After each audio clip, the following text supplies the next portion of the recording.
And he's explaining to them this machine and what's going to happen. So what they do is they put these electrodes this big on each side of the patient's head, and then they shoot electricity through their brain. So they electrocute their brain. So I'm watching this. He gets these electrodes and he smears this jelly on them. Why are you doing that? He goes, well, if we don't put that jelly on them, the electricity would burn them.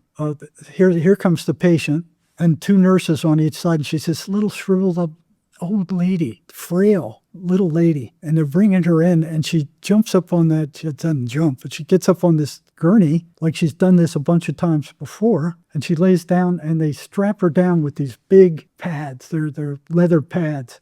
They strap her wrists down, they strap her arms down, they strap her legs down, they strap her chest down. She's just completely strapped down and mobile, can't move. And I asked the psychiatrist, well, why are you doing that? If we didn't do that when we shocked her, she'd just jump up and go all over the place. She'd be convulsing. Okay. And they got her strapped down, and then he gets this big needle. It's like this big, and it's like a horse needle. And he gets this milky white fluid, and he fills it with that, and he sticks it in this little lady's arm.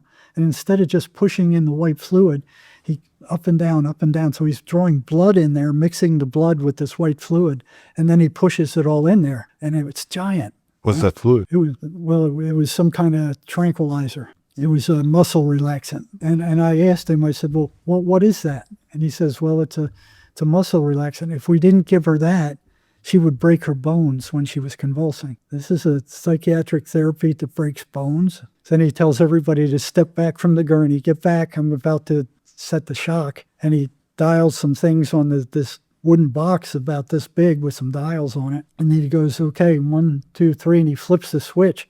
And she just starts convulsing all over the place. I mean, I thought she was just going to break through those straps, and she's this little weak woman.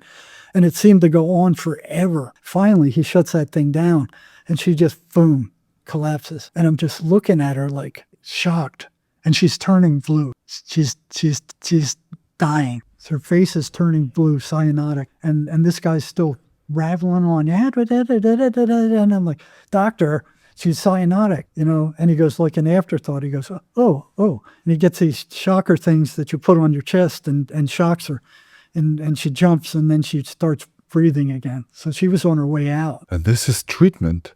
Yep. They were doing 3,000 of these things a year at the state hospital.